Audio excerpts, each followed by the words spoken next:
Thank you, Ron, for those inspiring words. As time is slipping by, let's move directly to the next inductee. The next inductee is Eugene Roark. You've already heard from his citation that he has done many, many things. I'm reminded again, if I haven't mentioned it, that in your packets there is a newsletter which has a larger biography of each of them as well as a news release. So you can, if you can't remember everything that everybody said, perhaps you can find some items there. Anyway, Eugene Roark has done so much with his life that we have only, has done so much with his life, and we heard about that during the citations. We have two speakers who will fill in some of the details. We have Mary Jean Houston, who is the Wisconsin State Director for the Nature Conservancy. And we also have Nancy Bozak, who is the Executive Director for the Wisconsin Woodland Owners Association. This time I would like to invite Mary Jean forward.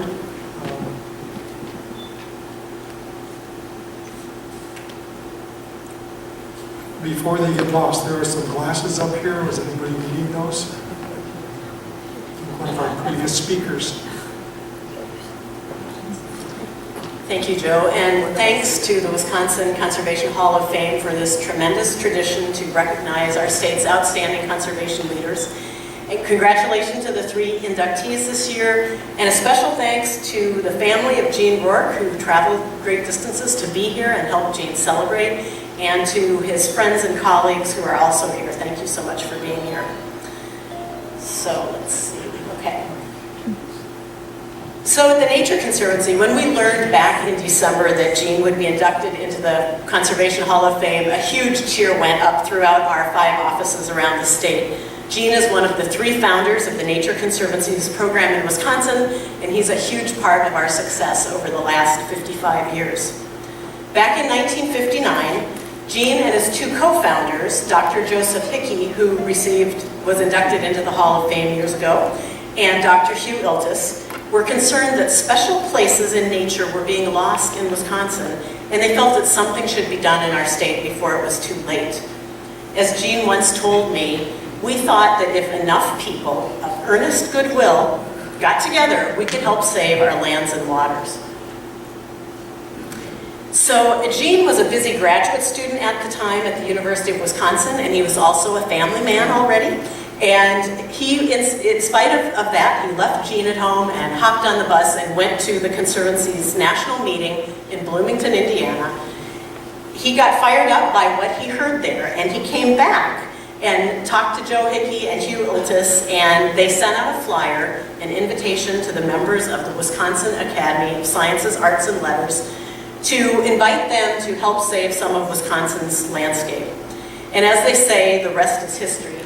As a result of this letter going out to the Wisconsin Academy, 38 people showed up at the first meeting of the Nature Conservancy on May 6, 1960, 5 years ago almost to the date, and launched the Nature Conservancy in Wisconsin. Gene served on the Nature Conservancy's Board of Trustees for 24 years, from 1960 to 1984, and during most of those years, the Nature Conservancy was operated by volunteer leadership like Gene's. Gene served as the chair of the Conservancy's board from 1978 to 1981.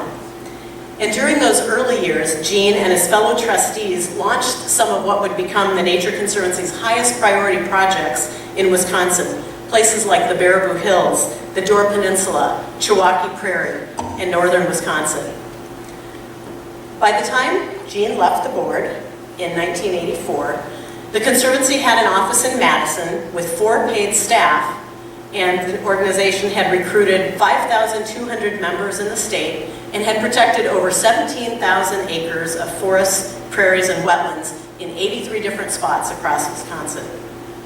Over the years since then, Gene has remained very active and engaged with the Nature Conservancy as an emeritus trustee and serving on our Baraboo Hills working group.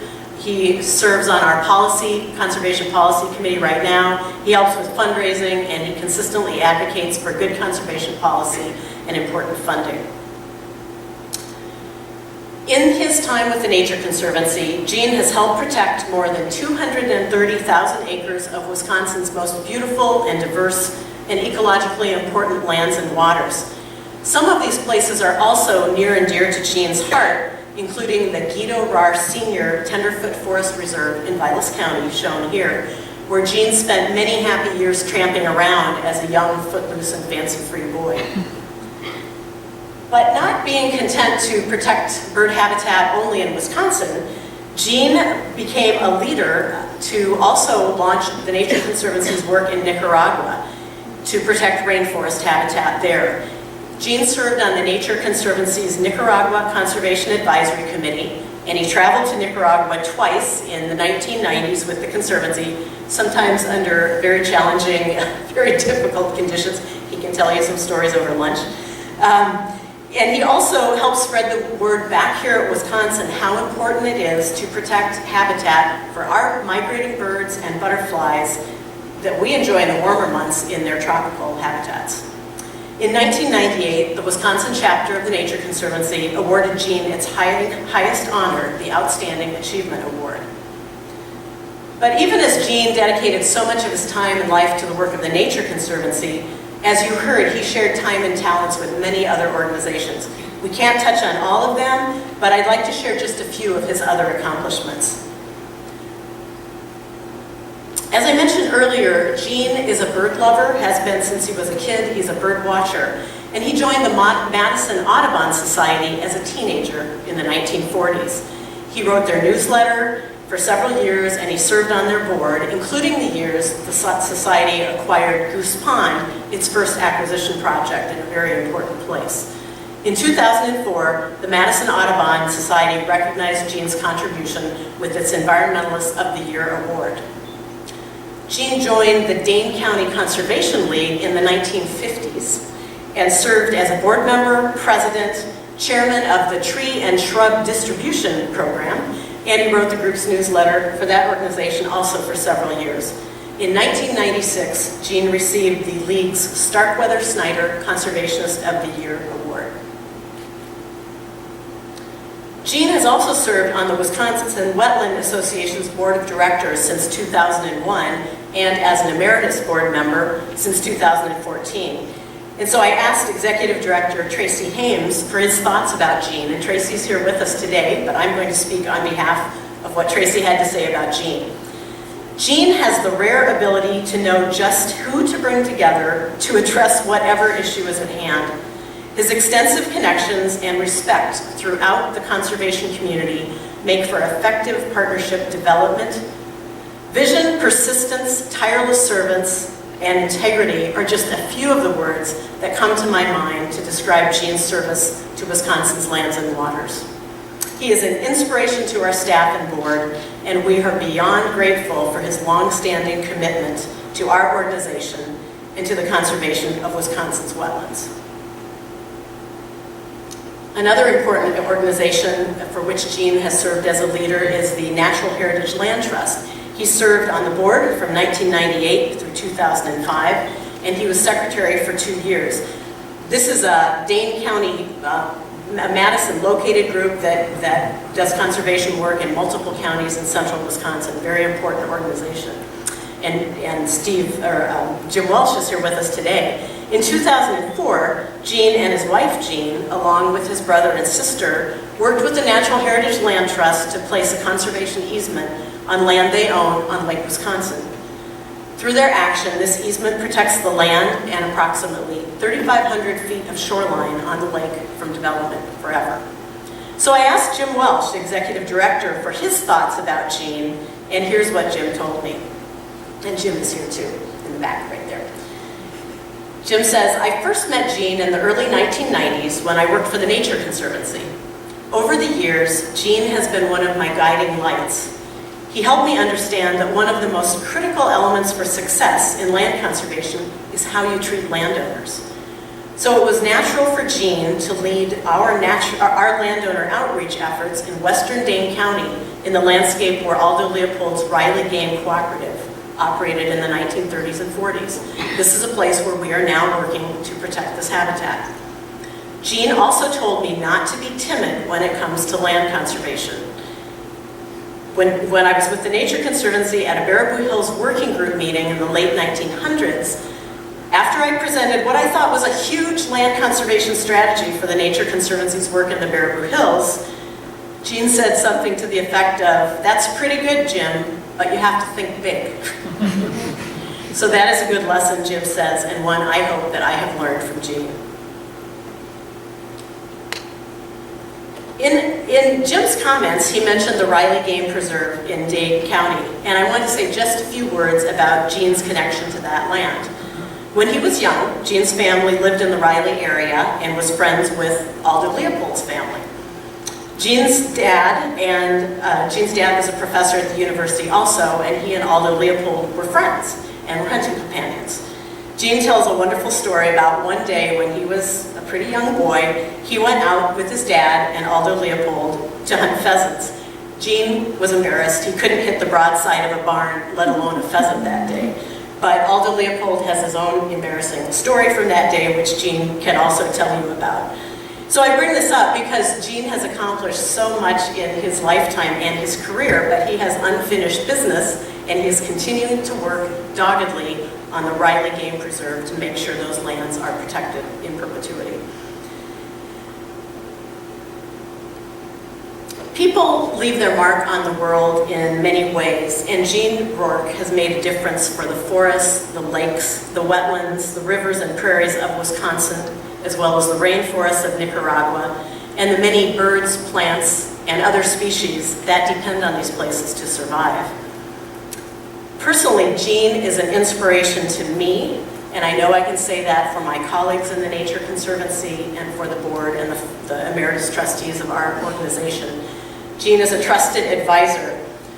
We listen to Gene, like Jim said, you listen to Gene and you apply those lessons, and we really treasure his perspective and his relationships in the conservation community. I am proud to know Gene, and even prouder to have worked with Gene for the past 27 years on Wisconsin conservation.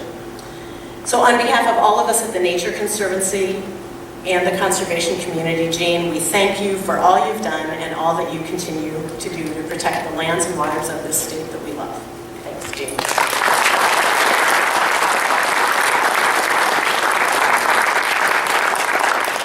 Now I'll turn things over to Nancy Bozen.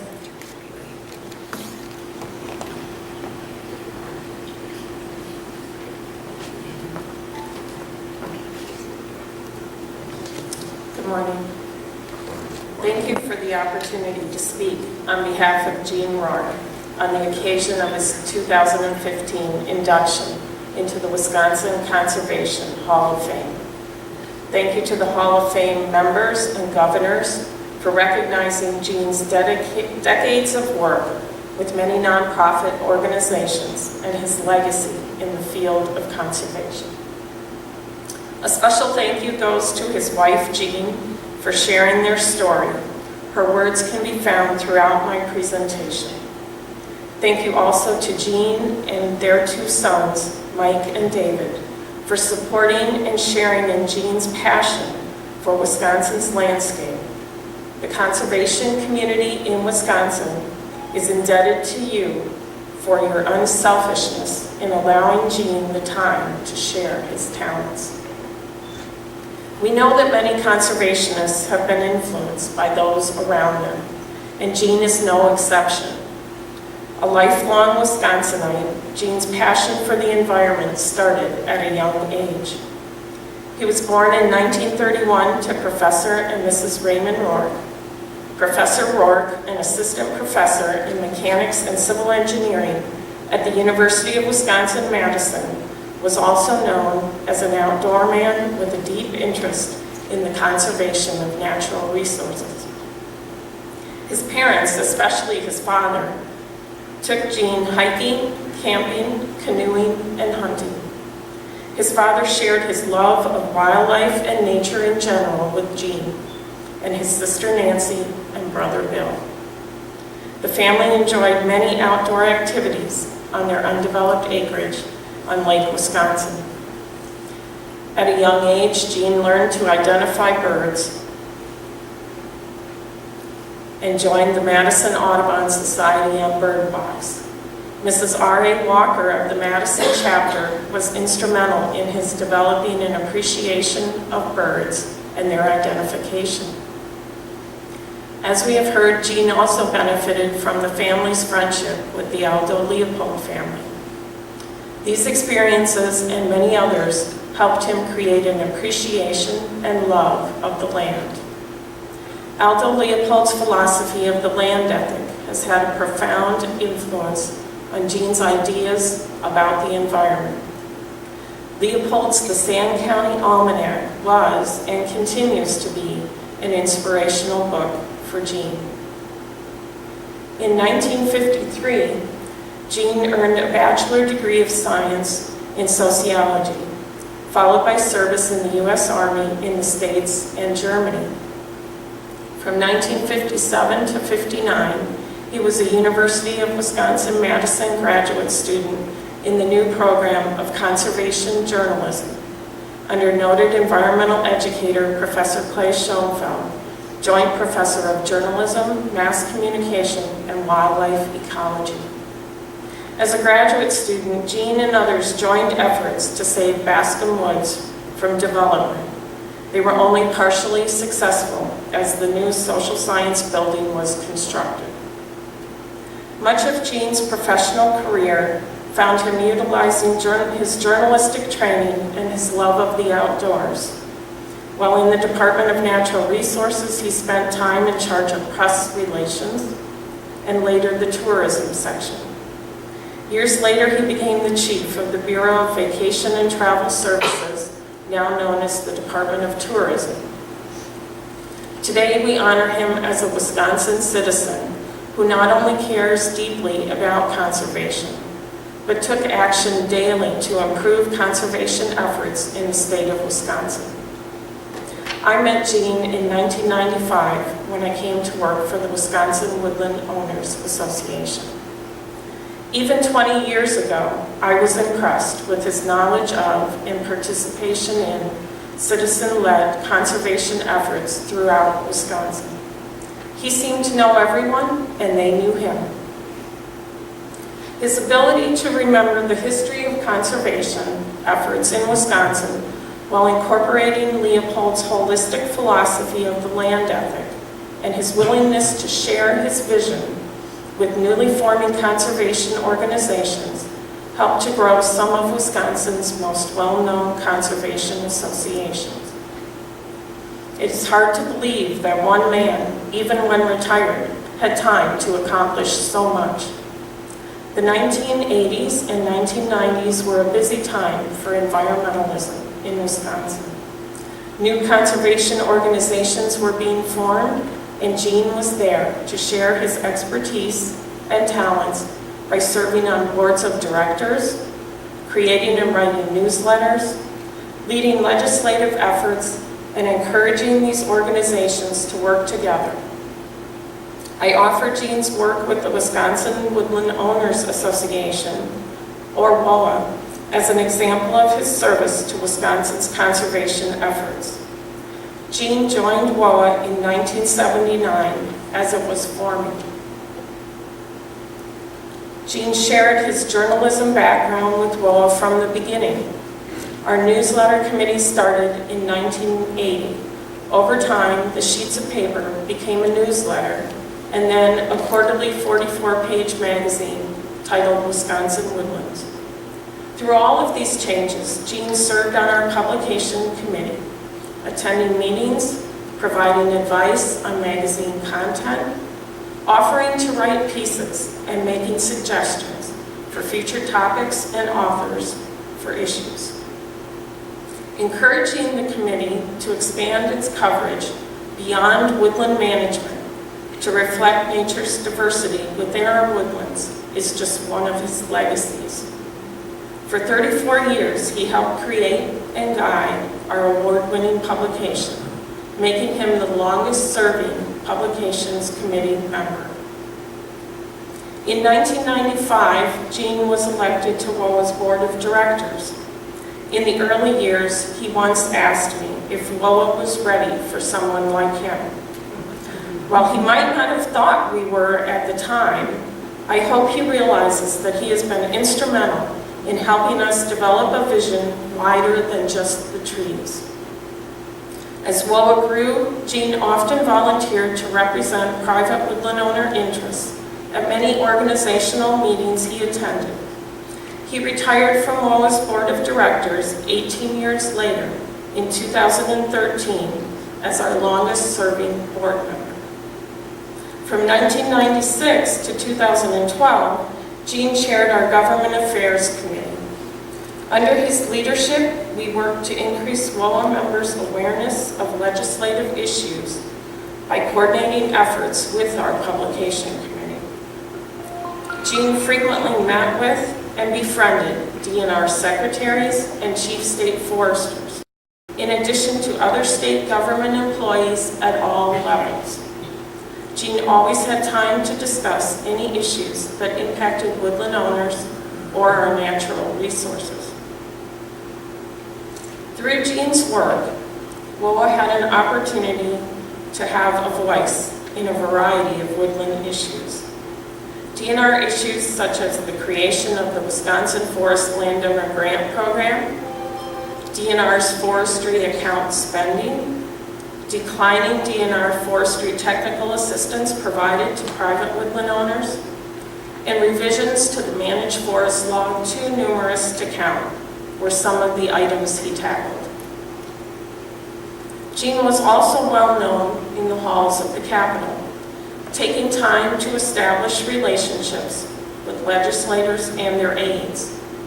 He worked to educate legislators on the impacts of their bills on private landowners.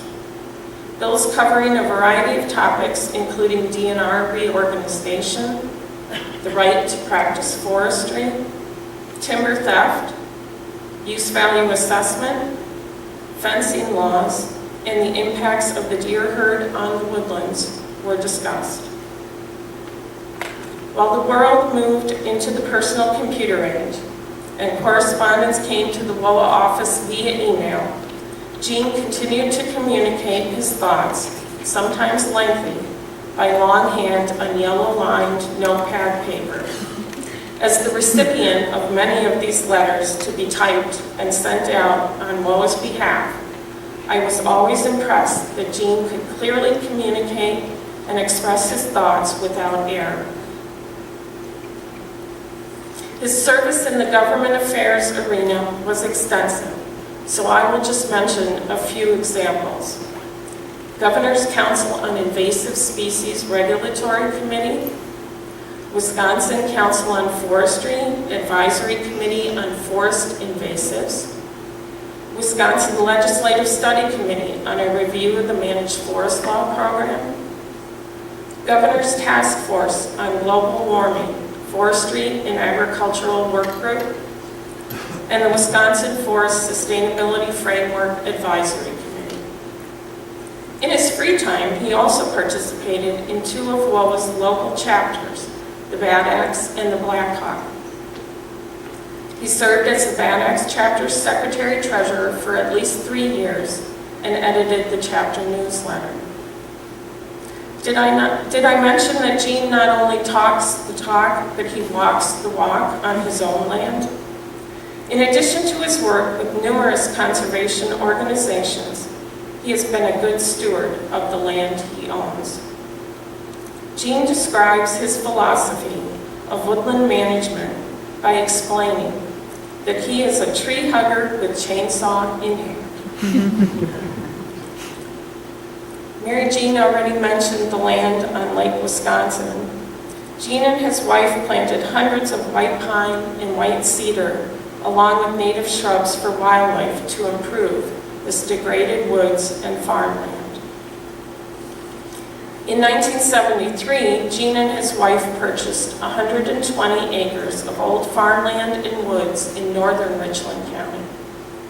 Their objective for the property has evolved from leave it alone to increasing diversity.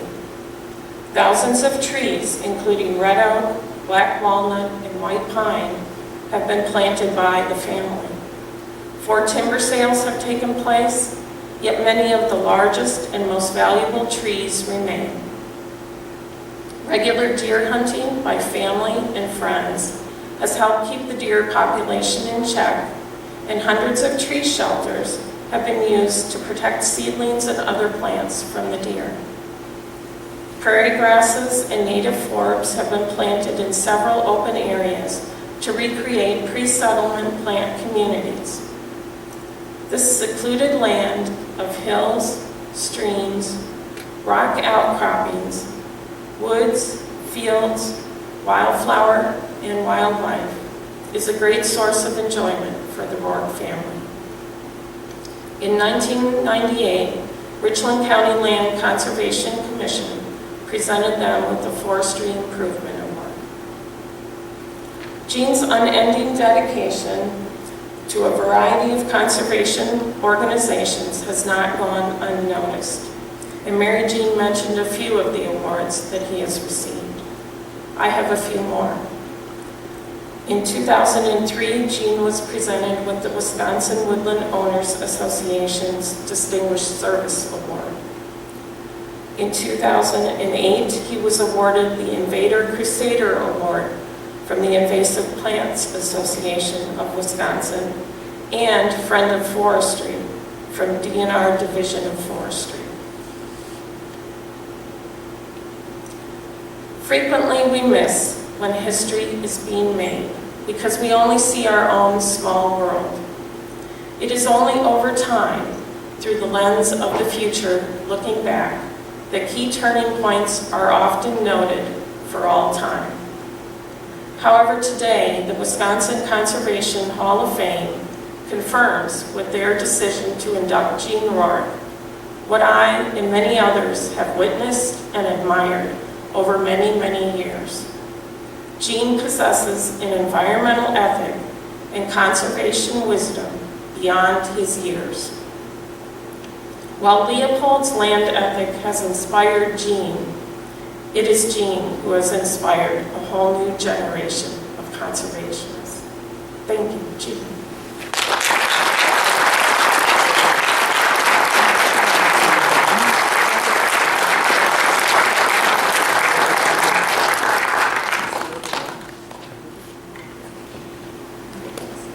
I want to thank Mary Jean and Nancy for their great comments about Gene and his wonderful work that he has focused on for so many years.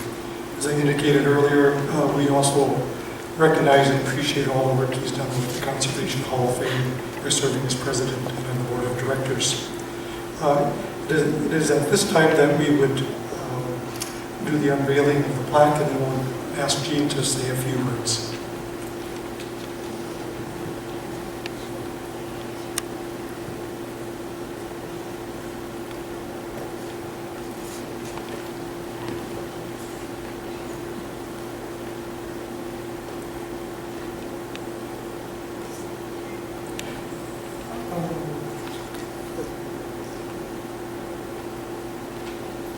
Gene will bring the microphone down to you if you want to swing around and address the audience. And Eric, up in the sound studio, could you make sure that this new mic is going to work? Testing, testing. Eric, are you there? Is this working? Okay.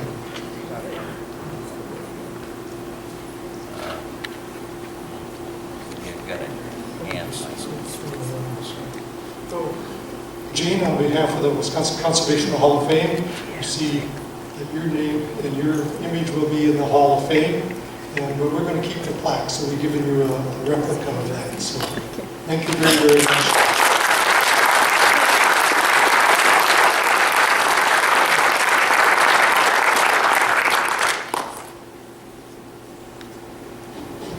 Thank you, Joe, and thank you, Nancy and Mary Jean.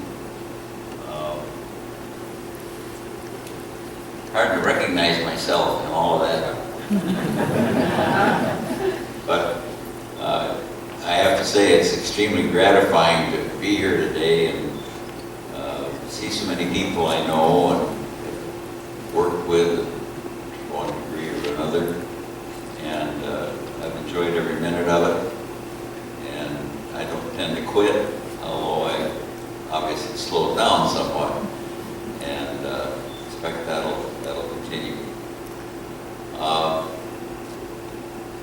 trying to sort of focus on a lesson that maybe all of us should take away from today. We've seen what's important in the way of citizen action.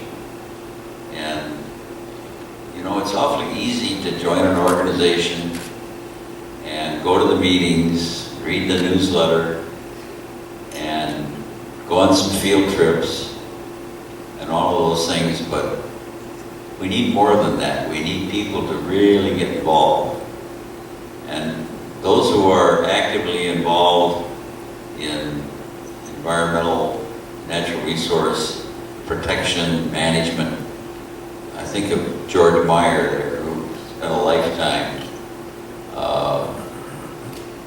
He not only lives the message, he carries it out in his daily work.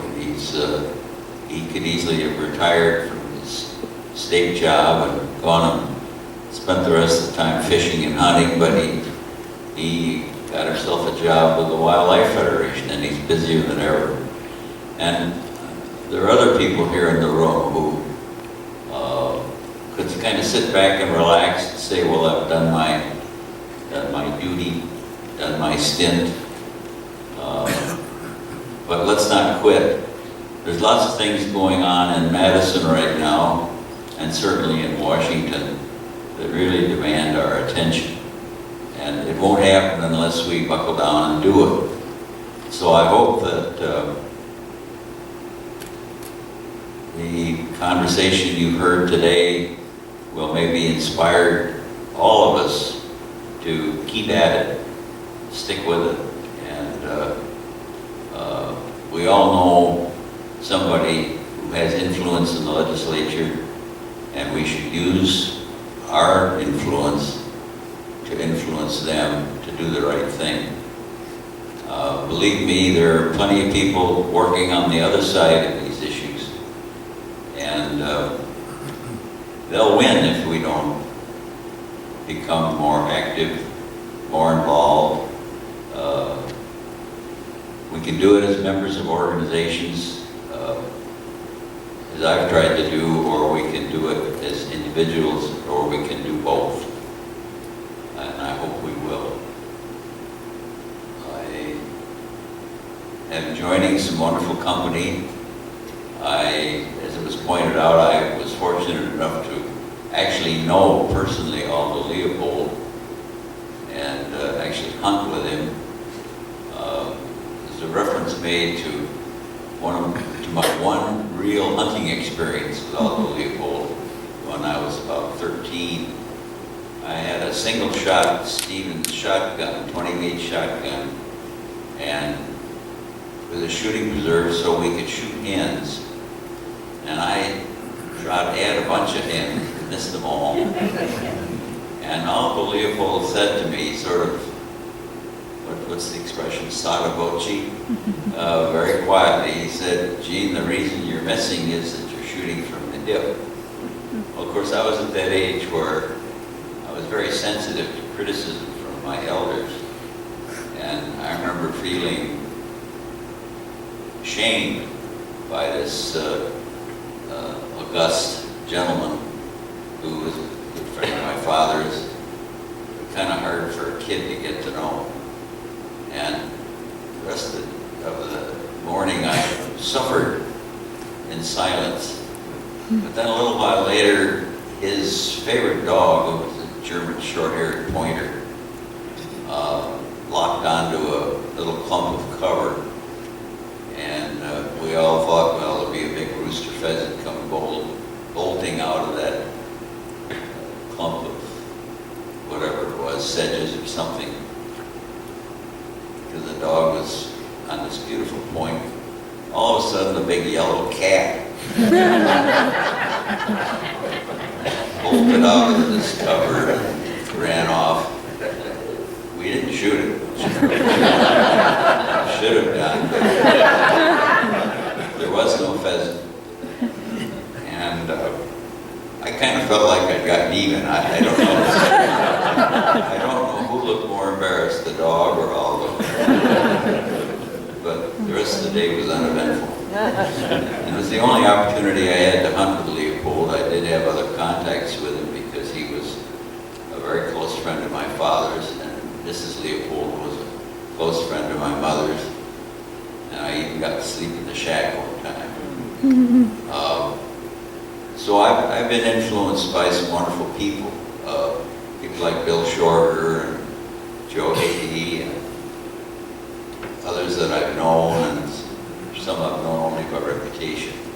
But Clay Shanefield was mentioned in connection with my graduate work in journalism. And I got to know Gordon McQuarrie, and I got to know Jay Reed, and I got to know a lot of outdoor writers, people who were out in the trenches in one way or another, working on natural resource issues. So I was privileged and I was fortunate, not to my credit, most of these things, they just happened in the course of events. But I look around this room today, I see an awful lot of people I know, and very few that I don't know in some context. And that's one of the great benefits of being involved in natural resource issues and conservation organizations. And I'm not going to say a great deal more because I know it's getting late and we still have business to attend to. So, thank you for coming. Appreciate your attendance today, and we'll see who we get nominated next year. Thank you very much.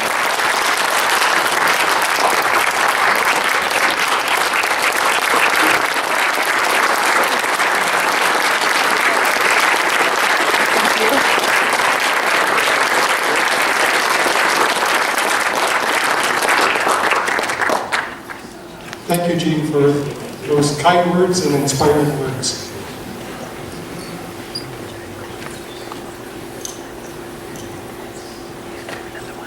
Switch back to the other mic.